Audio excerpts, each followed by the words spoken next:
So my name is Stanley Lee. I'm an assistant professor in the clinical research division at Hutchinson Cancer Research Center in Seattle. I started my lab very recently, roughly about 18 months ago. Prior to that, I did my postdoctoral research at Memorial Sloan Kettering Cancer Center in New York. And before that, I actually traveled halfway across the world. So I did my graduate studies in Melbourne, Australia, and I did my undergraduate degree at the University of Auckland in New Zealand. And prior to that, we're an immigrant family, and I was originally born in Taiwan. So we've kind of come right around the world to, eventually ending up in Seattle. Yeah, so our laboratory is very interested in studying the process of blood cell formation, also known as hematopoiesis. This is a very dynamic process that happens, starting from the bone marrow of your body, where the hematopoietic stem cells, the cell that's responsible for producing all the different blood cell types in your body, work to do this process. And obviously this is a very important process because it's very important to have all the different blood cell types working in your body at any given time to sustain life and all the necessary things that you need to do to go about your everyday life. And I'm particularly interested in studying this because this process is actually very much regulated by a lot of different so-called molecular mechanisms. And when this process goes wrong, this is when you have really serious diseases, including cancers such as leukemia. So my lab primarily wants to understand at the molecular level how this process is governed, how they are regulated, and what happens when this process go wrong, and why this process go wrong in the context of serious life-threatening diseases such as bone marrow cancers, leukemias, and anemias. And most importantly, we want to use this knowledge that we gained from this our study to really develop better therapeutics for cancer patients, and this is really our primary goal of our research program.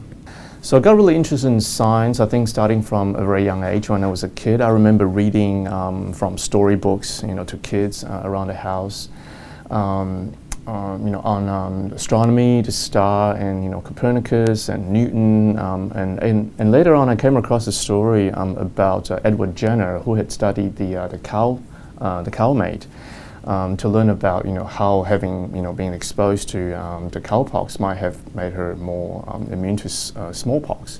And that was a really fascinating story. I think I remember I was like maybe 5 or 6, or just before elementary school, and that that sort of made me really become fascinated by biology in general. And later on, as I went through the schooling system, I had a lot of emphasis or interest in science, and especially biology. And I think during high school, that's when I really became interested and thinking that this could be a viable option for me as I enter university. So and that's exactly what I did. So when I went to university, I was enrolled in biomedical science degree at the University of Auckland. And from there on, I became very interested actually initially in neuroscience because I had a very awesome neuroscience professor in my first year, and he really inspired us to become interested in that. From that point onwards, I became very interested in stem cells and that sort of era. And I think that's the time around the time when the human genome was published. And after that, I decided to pursue graduate studies, and that's when I moved to the Walter Eliza Hall Institute in Australia to study a blood stem cell formation, and that kind of carried on through my postdoc, and here I am today. So I officially started here at the Hutch in October 2019. Yeah. Right before COVID. Yeah, right before COVID. Yeah. Wow. Yeah, so quite often when we're doing research, especially at the bench, we will come across a lot of uncertainties because a lot of times things just don't work. And the reason for that is primarily every single experiment, even though conceptually they could be extremely simple, it actually involves a multitude of steps that goes into it. And every step has to be exactly done correctly or close to perfect for you to see the result that you anticipate, and most importantly, results that you can also reproduce multiple times after the first experiment. And that is for everybody a steep learning curve. Everyone picks up slightly, at different pace, different techniques. Some people are more are better at doing one technique over the other, and so therefore, when one first starts out in the lab, a lot of time we spend is on troubleshooting and perfecting our techniques. Scientific results are often based on the little things you do in the lab, and that will, require a lot of, practice. So, and then once you go after that, then you start asking, meeting some certain biological questions that may or may not work out the way you had predicted or hypothesized. And that's totally okay, because that means you have to explore other alternatives, and that's the fun part about science. So I think, as you progress through your training, or one progresses through their training, I think you become more resilient because of that, and then, failed experiments or things that don't work become very, I guess, a very common part of your life, and you learn to deal with it. And I think that builds resilience, and for me, that's what keeps me motivated and wanting to work harder to get that answer that I'm hoping to get. My name is Tayyib. I'm a medical student, originally from Morocco. I'm here at the Hutch doing some cancer research, and my current title is a graduate research assistant. On a daily basis, what I do is a lot of cell culture or tissue culture, which I'll show you in a bit. And after that, I do a bunch of molecular biology experiments, which involve checking protein expressions in different cells, checking gene expressions in different cells, and another part is checking growth of different cells that we subject to different conditions. I'm in my last year of medical school. What I have left is a few clinical rotations, and after that, residency. So I'm planning on continuing in internal medicine because I'm hoping to join hematology oncology fellowship eventually, hence my current research in cancer. During the third year of medical school, we usually do clinical rotations, or what we call clerkships, and those are through the different services, so OBGYN, pediatrics, internal medicine, and so on and so forth.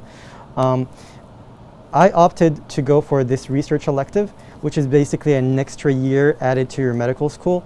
And so I chose that because I'm really interested in hematology oncology research, and I thought this is a great opportunity for me to gain some cutting-edge research in oncology and gain some more skills in this field, because hopefully I'm planning on becoming a clinician scientist, and this will definitely add on to my career. Well, I grew up in Morocco until the age of 18. I wouldn't say that during school I was sure of what I wanted. I always felt like there's always a pressure in the Moroccan system to sort of decide very early on, but there isn't really like it's not always clear to you as a student. You don't really get to experience a lot of things or a lot of careers. Fortunately for me, I was exposed to the medical field through my father, who was a physician at the time. But I wouldn't say that there's a clear event in my life or in my schooling that sort of made me decide that that's what I want to do. I feel like it's a combination of things, and then a bunch of hardships. I was raised by a single father who eventually got me where I am today, and just that compassion, that empathy, that sacrifice that I saw in my father growing up.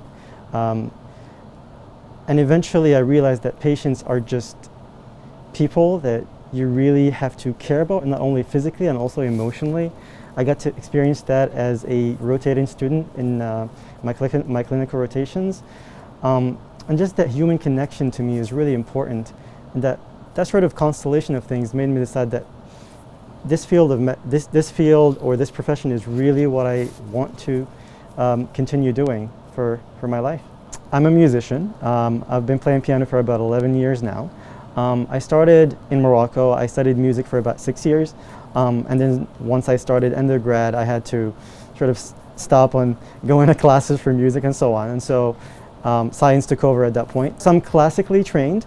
However, I also got interested in jazz and a little bit of blues. I wouldn't say I'm great at it. I'm still learning. I also got into composing music, so I also make some of my own music at this point. And yeah, so that's pretty much what I do in my spare time, which I have plenty of. Today I'm going to be showing you tissue culture or cell culture.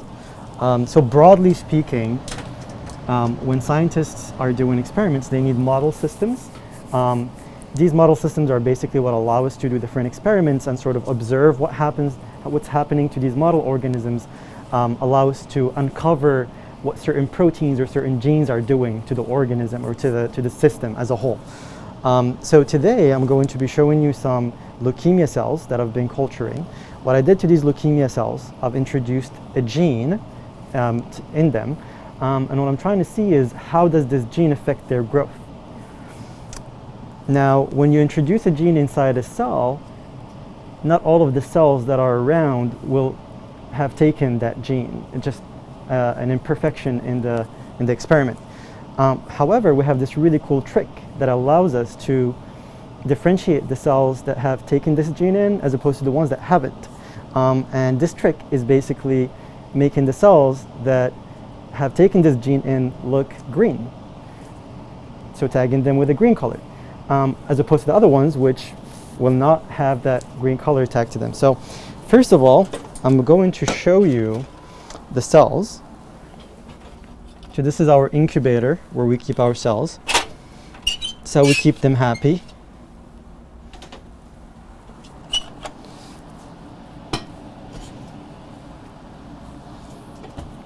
Okay. So these are our cells. So you're not able to see the green color here because we need to put them under a different kind of light for you to be able to see that. To separate them from each other, we use this other technique called flow cytometry.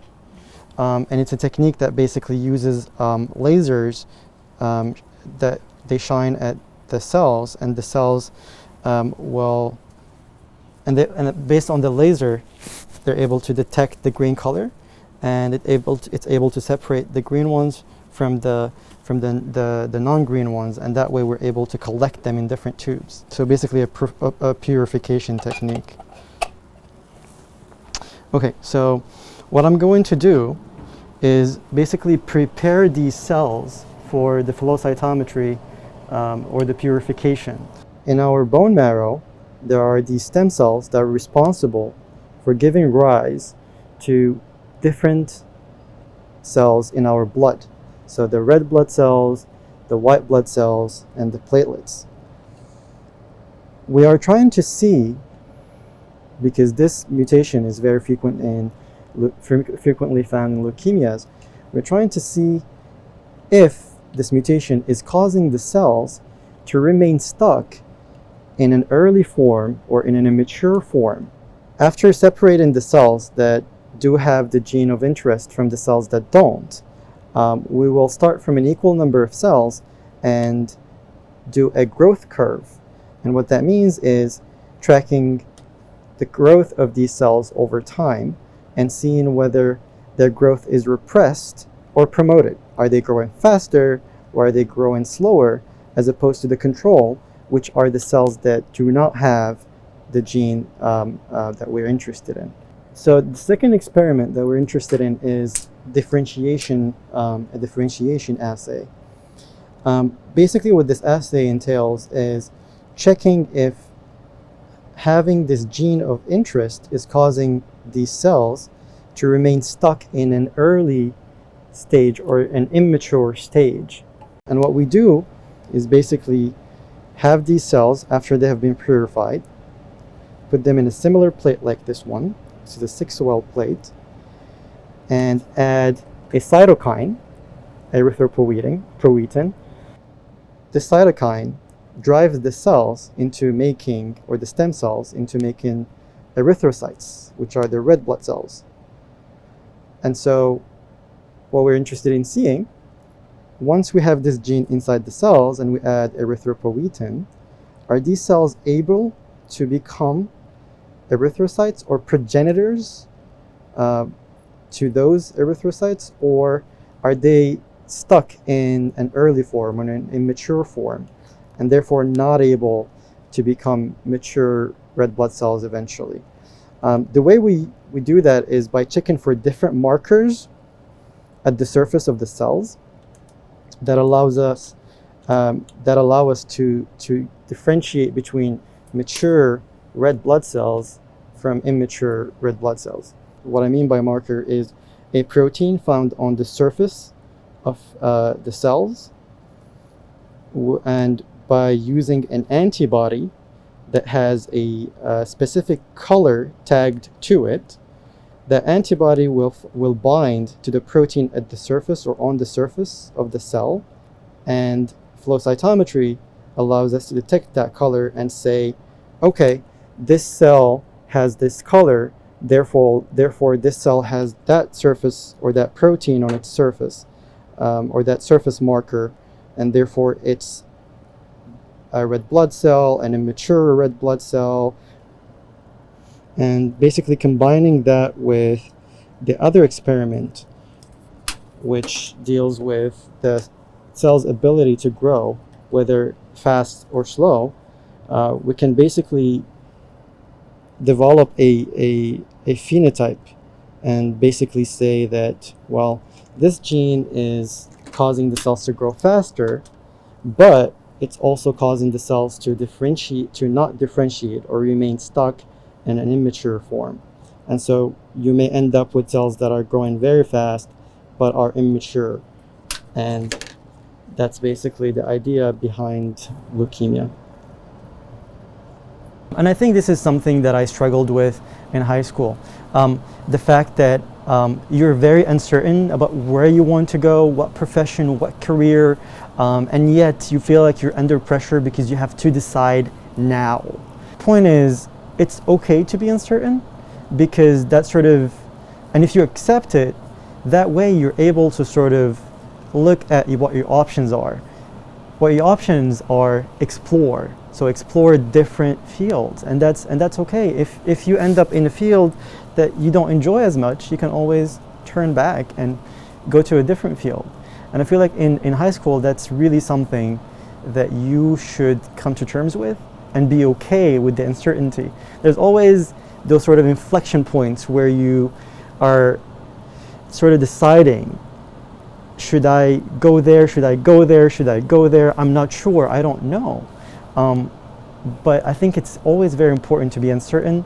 It's always important to recognize that you're uncertain, and based on that sort of explore your different options, especially at a very young age when you're still in high school. It's completely okay to be uncertain and explore different career choices. So my name is Erica Arriaga Gomez, and I am a research technician too. And what I do is I provide support for like various lab things. So I place the orders, I make sure that things are stocked up, and then I also do some experiments. So I help out with some of the projects that people are working on, and so in particular the PI Stan, if he has things that he needs to do, and he maybe doesn't have time, he sometimes will like let me do them, and so then I just report back to him the results and let him know. I've been here a year, since January 1st. So yes, right before the pandemic.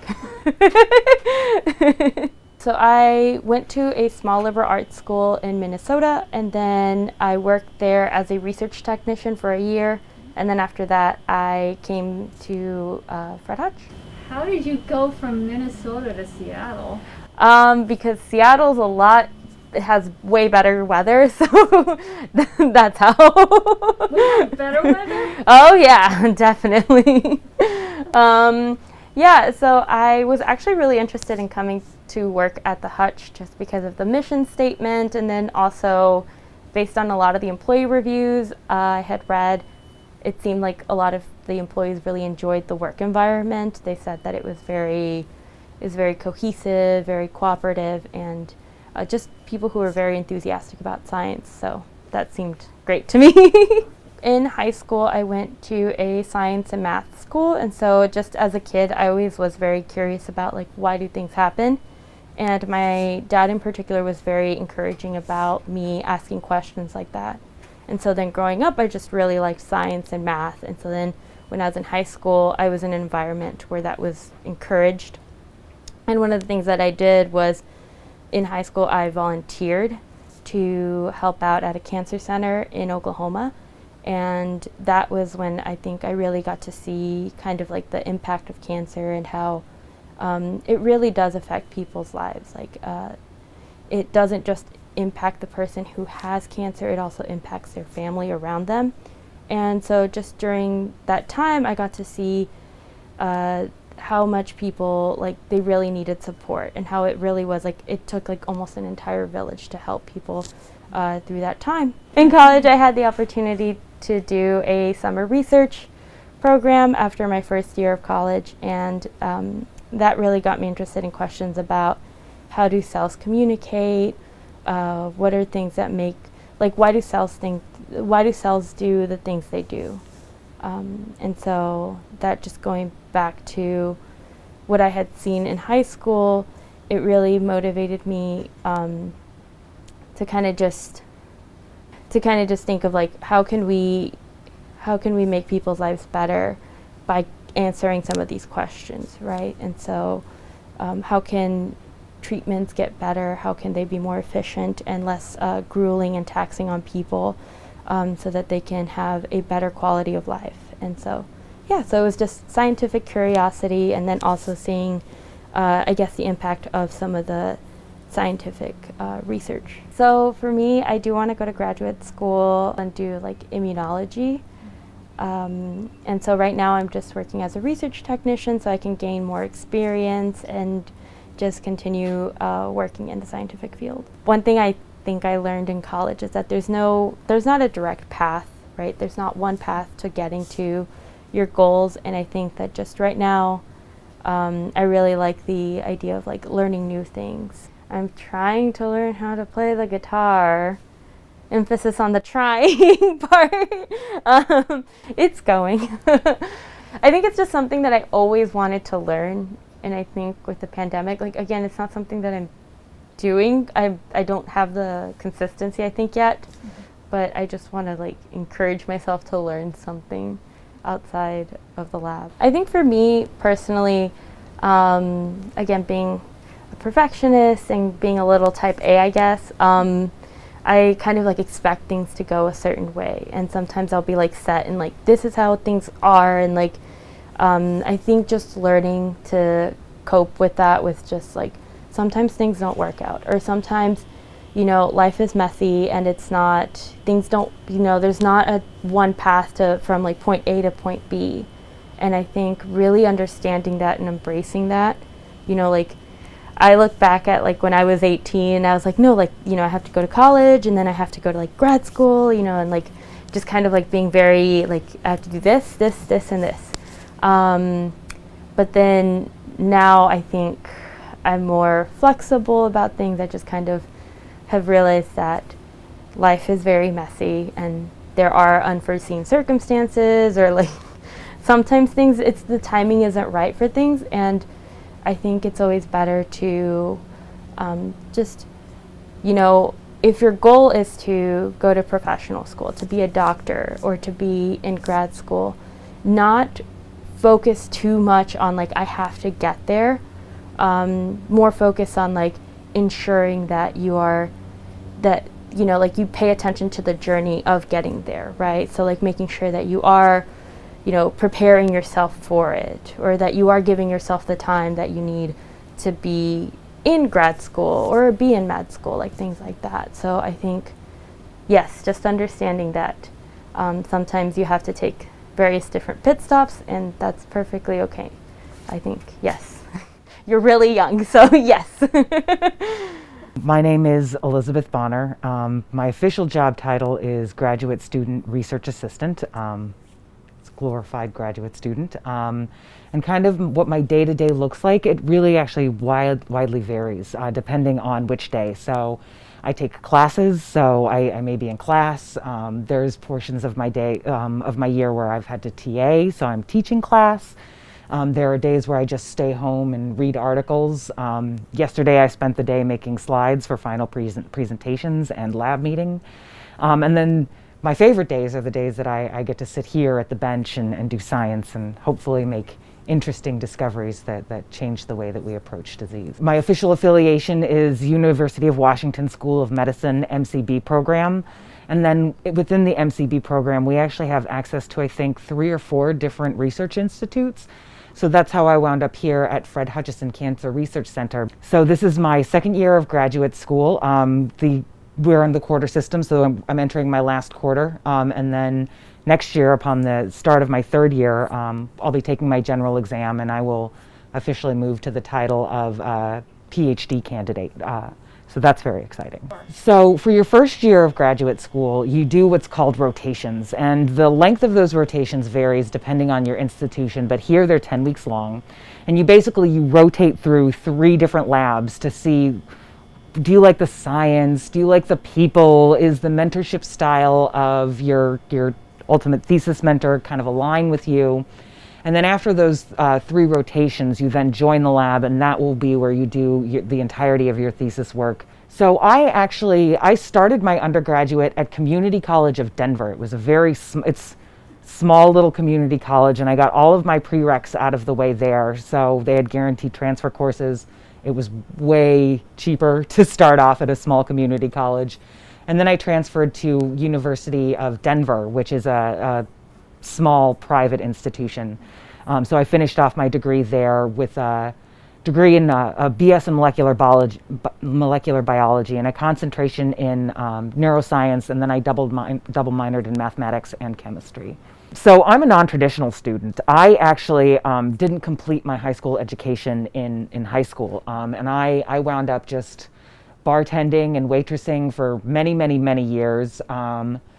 And some things went wrong in a bar that I was working at that made my safety feel jeopardized. So I decided I'd go back to school for nursing. I liked being on my feet, I liked, rushing around and feeling challenged, and I liked dealing with people. And so I was taking these, prerequisites at Community College of Denver, and I went to Denver's first charter school. So it was very experimental. It was one of the first charter schools in the nation. And I didn't have math and science. So none. So it wasn't even on my radar in high school. And I was sitting in my first cell biology class, and I was like, wait a minute, what? I didn't even know what was going on. And I was so stoked on it. It was so cool. And I just knew that's where I want to be, because I would ask questions, and my teachers would be like, well, we don't know, and they don't know, and we don't know. And I was just like, oh yes, this is absolutely where it's at. So I scrapped nursing. My dad thought I was nuts. He's, because it's a long path, and, as a student, you don't always make a lot of money. He thought I was absolutely crazy. And I was like, no, Dad, you don't get it. This is what I want to do. And of course now he's changed his mind and is fully in support and sees how much joy it brings to my life. But yeah, I was just blown away by what goes on inside the cell, and how intricate and beautiful of a ballet it is. And I just couldn't imagine my life without that on a regular basis. And you ended up minoring in math, right? Was Yeah. that one of your minors? Yeah. That's crazy. And once again, I sat down in a college level course with math, and I was like, oh, this is awesome. This makes sense, and this is clear, and this is logical. And so yeah, PS1 was a great opportunity to get a very unique education. I took women's art history, and I went to Honduras to do service work, and I did a lot of really great things that enriched me as a human, but I didn't know that there was this whole world of math and this whole STEM world out there that I could participate in, and I had a place in. It's truly a pleasure to have found it and to be here. I've done a lot of partner dancing over the years. I worked for a nonprofit back in Denver for many years, so I really love swing dancing and blues dancing, and I love a good waltz and foxtrot, but there's not a lot of young people doing that, so I always feel a little out of place when I go to those dances. I love to salsa dance. So today I'm running a Western blot, and the purpose of a Western blot is to separate out proteins of various sizes through, it's a gel that creates a mesh.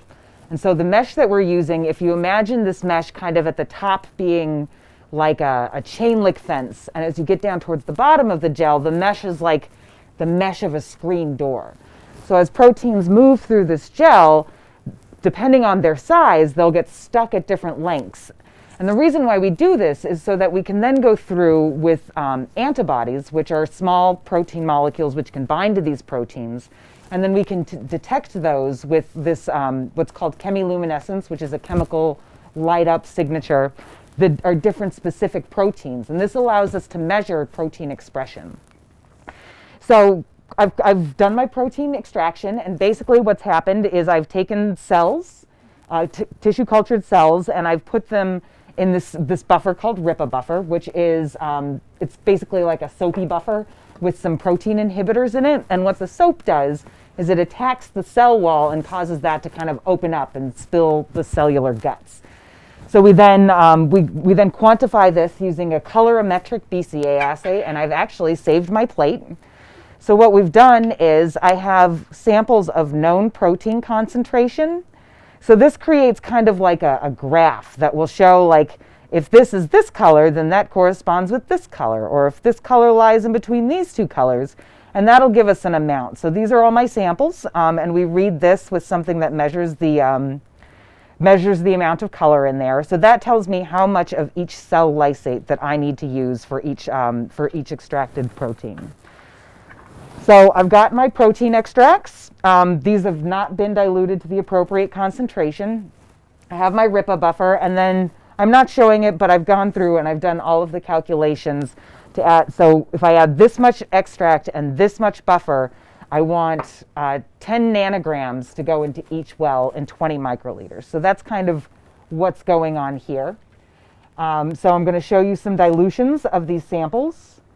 Make sure I get the right dilutions. And then we will load everything into our gel and run it. So for each sample, we want to make sure to give it a good mix because things settle over time. And the last thing I want to do is have spent all this time running my Bca assay and having all my proteins settle while they're sitting on ice, and then I don't load the appropriate amount. And the reason that we want to load the same amount of protein into each extract is because if there's changes in the protein level, say one cell treatment or one change in genetics causes a change in our protein of interest, we won't be able to see that if we don't have the same amount of protein loaded into each and every well. It's your job. You move clear fluids from one tube to another tube. And then somehow something magical happens. Like, oh, this kind of looks like water but smells funny. Oh, this kind of looks like water but it doesn't sit at the bottom of the tube like water. And then you mix them together and you heat them. And then stuff happens. It's like magic. It's unreal. So kind of the purpose for adding this loading buffer, this purple loading buffer, is for one, to add color to the well. Two, if you think about it, if both of your fluids are of the same weight and you pipette one into another, then fluid one is just going to kind of dissipate through. So loading buffer has something in it called glycerol, which makes it a heavier fluid.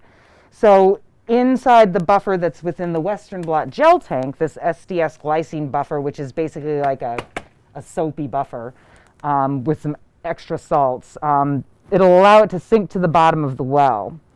The other thing that the buffer does is, so proteins have these really unique 3D structures. And these are very carefully folded within the cell in all sorts of different places. And I'm sure some of you have heard of that, have heard of protein folding, protein processing, and if you haven't, it's no big deal. But once they're folded, protein structures can be pretty stable depending on the protein. So our loading buffer has something in it called SDS. It's also in your shampoo. When you look at your shampoo and you see lauryl sulfate, that is SDS. So it's the same stuff in my loading buffer. It's just a little cleaner and laboratory grade. We heat it with SDS, and what happens is that the protein unfolds. And it keeps it unfolded. So so soap has a positive and a negative end, so the positive ends of the soap will stick to the negative ends of the protein and vice versa. And so that really allows us to differentiate by actual size, because you can imagine, so you've got a really long piece of string that's like all balled up into like a million little knots versus a really straight piece of string, one's going to be bigger than the other.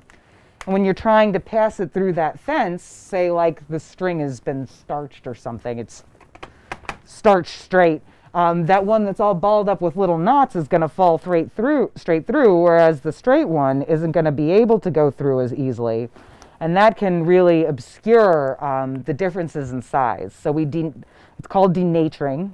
So we're denaturing our proteins so that way we can really genuinely determine how big they are based upon their building blocks, their amino acid numbers, rather than is this really tightly coiled? Does this have like a little floppy bit at the end? So this is a really important step. Syncs our proteins.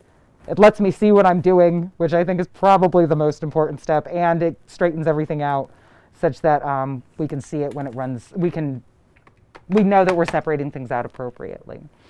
Protein samples have been heated. They've been allowed to cool back to room temperature and spun down to collect any condensation.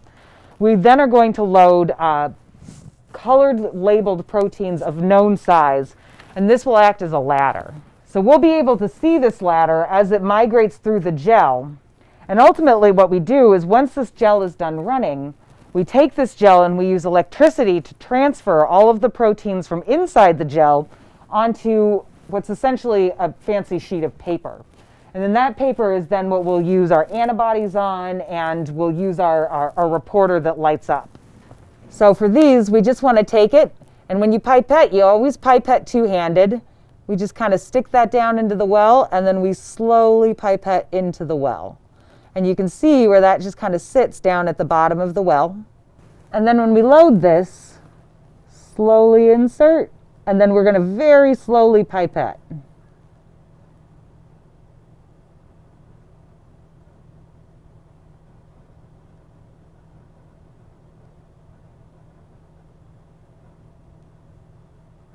And at the very end, there's going to be a bubble. And this bubble can blow out all of your samples. So you want to kind of bring it up and guide the bubble out. The final thing to do is to apply electricity. So our tanks have this fancy little hat, positive and negative. And what we do is we make sure that all of our stuff is aligned.